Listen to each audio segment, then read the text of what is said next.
Hi friends, BC Expert YouTube channel ge nimagellarigoo swagata. So today we discuss about the concept is applications of AI. So yesterday video dalli ಏನು discuss ಮಾಡಿದ್ವಿ ನಾವು advantages ಮತ್ತು disadvantages ಬಗ್ಗೆ discuss ಮಾಡಿದ್ವಿ.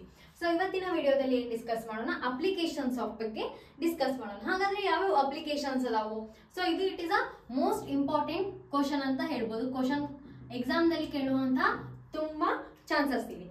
So first one is health care. Next ಬರ್ತಾ gaming, finance, data security, social media, robotics, entertainment and agriculture. So first one is a healthcare. Healthcare ದಾಗ ಯಾವ ರೀತಿ ಹೆಲ್ಪ್ ಆಗುತ್ತೆ AI ಅಂದ್ರೆ healthcare industries are applying the artificial intelligence to make better and faster diagnosis than humans.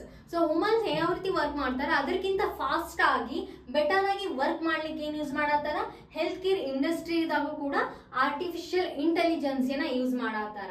Next ಬರುತ್ತೆ gaming. Gaming ಅಂದ್ರೆ AI can be used for gaming purpose. AI ಎಲ್ಲಿ use ಮಾಡತ್ತಾರ gaming ದಲ್ಲಿ ಕೂಡ ಯೂಸ್ ಮಾಡತ್ತಾರ. Purpose the AI machine can play the games like chess where machine needs to think of a large number of possible places. ನಾವು gaming ದಲ್ಲಿ ಕೂಡ ಈಗ ಸಾಕಷ್ಟು ಗೇಮ್ಸ್ ಗಳು ಬಂದವೆ. ಎಲ್ಲಾ ಗೇಮ್ಸ್ ದಲ್ಲಿ ಏನ್ ಮಾಡತ್ತಾರ AI ನ ಯೂಸ್ ಮಾಡ್ತಾರ. For best example chess game ಅಂತ ತಗೋಬಹುದು. ಚೆಸ್ ದಲ್ಲಿ ಕೂಡ ನಾವೇನ್ ಮಾಡಬಹುದು AI ನ ಯೂಸ್ ಮಾಡ್ಕೊಂಡು ಪ್ಲೇ ಮಾಡ್ಕೋಬಹುದು. ನೆಕ್ಸ್ಟ್ ಬರ್ತಾ finance. Finance industries are the best matches for each other. The finance industries is implementing automation, chatbot, machine learning into a financial process. So artificial intelligence ಅನ್ನೋದು ಕೂಡ ಫೈನಾನ್ಸ್ ಅಲ್ಲಿ ಕೂಡ ಏನ್ ಮಾಡತ್ತಾರ ಯೂಸ್ ಮಾಡತ್ತಾರ for best matches for each other. ಅಂದ್ರೆ industries are the best match ಒಂದು finance ಕಂಪನಿನ ಇನ್ನೊಂದು ಫೈನಾನ್ಸ್ ಕಂಪನಿಗೆ.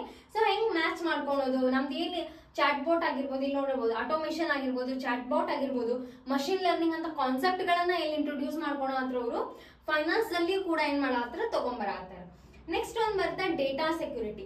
The security of data is a critical for every company and cyber attacks are the growing very rapidly in the digital world.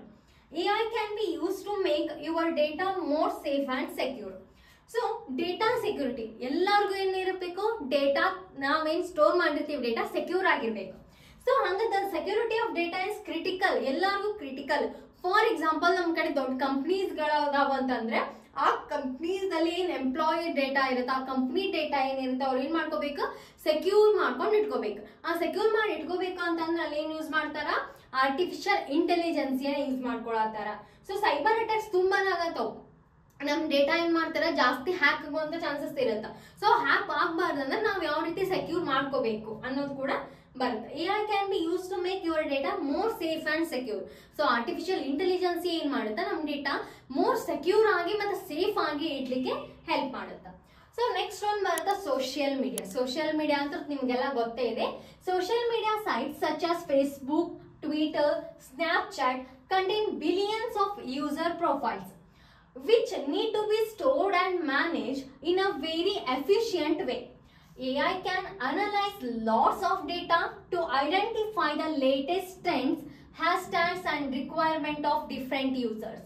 So social media da enagadati social media sites such as Facebook ಆಗಿರ್ಬೋದು, Twitter ಆಗಿರ್ಬೋದು, Instagram ಆಗಿರ್ಬೋದು, Snapchat ಆಗಿರ್ಬೋದು, ಇವರಿಗೆ ಏನ್ social media ಅದಾವಲ್ಲ YouTube ಆಗಿರ್ಬೋದು ಅದೇನ್ ಮಾಡಿರ್ತಾ ಬಿಲಿಯನ್ಸ್ ಆಫ್ ಪ್ರೊಫೈಲ್ಸ್ ಇರ್ತಾವು, ಕಂಟೆಂಟ್ ಇರ್ತಾವ, right? Billions of user profiles create ಮಾಡ್ತಾರೆ ಇನ್ಸ್ಟಾ ಆಗಿರ್ಬೋದು, ಯೂಟ್ಯೂಬ್ ಗಳಲ್ಲಿ ಆಗಿರ್ಬೋದು, which need to be stored and manage. So ಅದೇನ್ ಮಾಡುತ್ತೆ ಅದು ಸ್ಟೋರ್ ಮಾಡ್ಕೋಬೇಕು ಮತ್ತೆ ಮ್ಯಾನೇಜ್ ಮಾಡ್ಕೋಬೇಕು ಇನ್ನ ಎಫಿಷಿಯಂಟ್ ವೇ ಒಳಗಡೆ. ಸೊ ಅದಕ್ಕೆ ಏನ್ ಹೆಲ್ಪ್ ಮಾಡ್ತಾರ AI with help of the AI can analyze lots of data to identify the latest trend. So ಇವಾಗ ಏನಾದ್ರೂ ಒಂದು ವಿಡಿಯೋ ಟ್ರೆಂಡ್ ಆಯ್ತು ಅಂದ್ರೆ ಅದು ಎಲ್ಲಾ ಫೋನ್ಸ್ ಗಳಲ್ಲಿ ಏನಾಗಿರ್ತಾ ಟ್ರೆಂಡಿಂಗ್ ದಲ್ಲಿ ಇರುತ್ತೆ. ಅದು ಒಂದು ವಿಡಿಯೋ ಆಗಿರ್ಬೋದು ಅಥವಾ ಯೂಸಿಂಗ್ ಹ್ಯಾಶ್ ಟ್ಯಾಗ್ಸ್ ಏನ್ ಮಾಡ್ತಾರ ಅವರು ಟ್ರೆಂಡ್ ಮಾಡ್ಲಿಕ್ಕೆ. ಅದು ನಮ್ ವಿಡಿಯೋಸ್ ಜಾಸ್ತಿ ಓಡ್ಬೇಕು ಅಂದ್ರೆ ಅಲ್ಲಿ ಏನ್ ಯೂಸ್ ಮಾಡ್ತಾರ ಅವರು ಹ್ಯಾಶ್ ಟ್ಯಾಗ್ಸ್ ಗಳನ್ನ ಯೂಸ್ ಮಾಡ್ತಿರ್ತಾರೆ, ರೈಟ್? ಅದು ಏನು ಸೋಷಿಯಲ್ ಮೀಡಿಯಾದಲ್ಲಿ ಬರುತ್ತೆ. ನೆಕ್ಸ್ಟ್ ಒನ್ ಬರುತ್ತೆ important robotics. AI has a remarkable role in robotics. Usually, general robots are programmed such that they can perform some repetitive tasks. But with the help of the AI, we can create intelligent robots which can perform tasks with their own experience without pre-programmed. So robotics ನಾವೇನ್ ಮಾಡ್ತೀವಿ, artificial ಇಂಟೆಲಿಜೆನ್ಸಿಯನ್ನ use ಮಾಡ್ಕೊಂಡು ಒಂದು machine ಅನ್ನ create ಮಾಡ್ತೀವಿ, robots ಅನ್ನ create ಮಾಡ್ತೀವಿ. So robots ಏನ್ ಮಾಡ್ತಾವ, ಮಲ್ಟಿಪಲ್ ಟಾಸ್ಕ್ ಅನ್ನ ಏನ್ ಮಾಡ್ತಾವ, ಪರ್ಫಾರ್ಮ್ ಮಾಡ್ತಾವ ವಿತ್ ಹೈ ಅಕ್ಯುರೆನ್ಸಿದಾಗ. ಸೊ ಇನ್ನೊಂದು ಪಾಯಿಂಟ್ ಬಂದೈತಿ, ವಿತ್ ದೇರ್ ಓನ್ ಎಕ್ಸ್ಪೀರಿಯನ್ಸ್. ನಾವು ಅದಕ್ಕೆ ಪ್ರೋಗ್ರಾಮ್ ಬರೀಲಾರ್ದೇನೆ, ವಿತೌಟ್ ಪ್ರೀ ಪ್ರೋಗ್ರಾಮ್. ಸೊ ಒಂದೊಂದು ರೋಬೋಟಿಕ್ಸ್ ಒಂದು ಮಷೀನ್ ನಾವು ಯಾವ ರೀತಿ ಕ್ರಿಯೇಟ್ ಮಾಡ್ತೀವಿ, ಸೊ ಮುಂದೆ ಬರುವಂತಹ ವಿಡಿಯೋದಲ್ಲಿ ನೀವೆಲ್ಲ ನೋಡ್ತೀರಿ, ನಾವು ಯಾವ ರೀತಿ ಕ್ರಿಯೇಟ್ ಮಾಡ್ತೀವಿ ಅಂತಂದ್ರೆ ಅದು ವಿತ್ ದೇರ್ ಎಕ್ಸ್ಪೀರಿಯನ್ಸ್ ಏನ್ ಮಾಡ್ತಾವು, ಪ್ರೋಗ್ರಾಮ್ ಅನ್ನ ಮಾಡ್ಲಿಕ್ಕೆ ಹೆಲ್ಪ್ ಆಗ್ತವೆ. ಎಲ್ಲಾ ಮಷೀನ್ಸ್ ಎಲ್ಲಾ ರೋಬೋಟಿಕ್ಸ್ ಮಾಡಲ್ಲ, ಸ್ವಲ್ಪ ಲರ್ನಿಂಗ್ ಅಲ್ಗೋರಿದಮ್ಸ್ ಬರ್ತಾವೆ. ನೆಕ್ಸ್ಟ್ ಆ ಲರ್ನಿಂಗ್ ಅಲ್ಗೋರಿದಮ್ ನಲ್ಲಿ ನೀವು ಕಲಿತಾ ಹೋಗ್ತೀವಿ. ನೆಕ್ಸ್ಟ್ ಬರುತ್ತಾ entertainment. We are currently using some AI based application in our daily life with some entertainment services such as Netflix ಆಗಿರ್ಬೋದು, ಅಮೆಝಾನ್ ಆಗಿರ್ಬೋದು, ಇದೆಲ್ಲ ಏನ್ ಸಿಗ್ತಾವ, ಎಂಟರ್ಟೈನ್ಮೆಂಟ್ ಮೂವೀಸ್ ಗಳು ಏನ್ ಮಾಡ್ತಾವು, ಸಜೆಸ್ಟ್ ಆಗ್ತಾವ. ಸೊ ಅಲ್ಲಿ ಏನ್ ಯೂಸ್ ಆಗತೈತಿ, AI ಯೂಸ್ ಆಗತೈತಿ. ನೀವು ಒಂದ್ ಯಾವ ವಿಡಿಯೋ ನೋಡಿರ್ತೀರಲ್ಲ, ಸೊ ಅದ್ರ ರಿಲೇಟೆಡ್ ನಿಮ್ಗೆ ಏನಾಗತ್ತಾ, ಸಜೆಸ್ಟ್ ಆಗ್ತಿರ್ತಾವ. ಫಾರ್ ಎಕ್ಸಾಂಪಲ್, ನೀವೇನಾದ್ರೂ ಹಾರರ್ ಮೂವೀಸ್ ಮೇಲೆ ಇಂಟ್ರೆಸ್ಟ್ ಇತ್ತು, ಹಾರರ್ ಮೂವೀಸ್ ನೋಡಿದ್ರ ನಿಮ್ಗೆ ಏನ್ ರಿಕಮೆಂಡೆಡ್ ಆಗುತ್ತಾ, ಯೂಸರ್ ರಿಕ್ವೆಸ್ಟ್ ಯಾವ ರೀತಿ ಇರುತ್ತಾ, ಅವ್ರ ರಿಕ್ವೈರ್ಮೆಂಟ್ ಹೆಂಗಿರುತ್ತೆ, ಸೊ ಆ ರೀತಿ ಏನಾಗ್ತಿರ್ತಾವ, ನಿಮ್ ಇಂಟ್ರೆಸ್ಟಿಂಗ್ ತಕ್ಕಂಗ ಹಾರರ್ ಮೂವೀಸ್ ನಿಮಗ ಸಜೆಸ್ಟ್ ಆಗ್ತಿರ್ತಾವ. ಲೈಕ್ ವೈಸ್ ನೆಕ್ಸ್ಟ್ ಬರ್ತಾ ಅಗ್ರಿಕಲ್ಚರ್.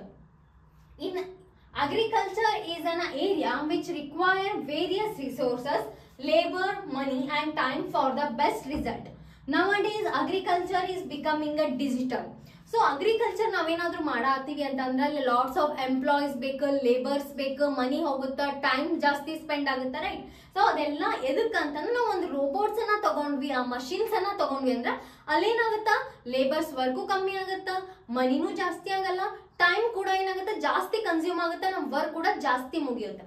ಸೊ ಹಾಗಾಗಿ ಅಗ್ರಿಕಲ್ಚರ್ ದಲ್ಲಿ ಕೂಡ ಏನ್ ಮಾಡತ್ತಾರ, ರೋಬೋಟಿಕ್ಸ್ ನ ಮಷೀನ್ಸ್ ಗಳನ್ನ use ಮಾಡತ್ತಾರ. So these are some important applications of AI. So ಈ ವಿಡಿಯೋ ಇಷ್ಟ ಆದರೆ ಖಂಡಿತವಾಗಿ ಲೈಕ್ ಮಾಡಿ, ಶೇರ್ ಮಾಡಿ ಮತ್ತು ಸಬ್ಸ್ಕ್ರೈಬ್ ಮಾಡಿ. Thank you for watching.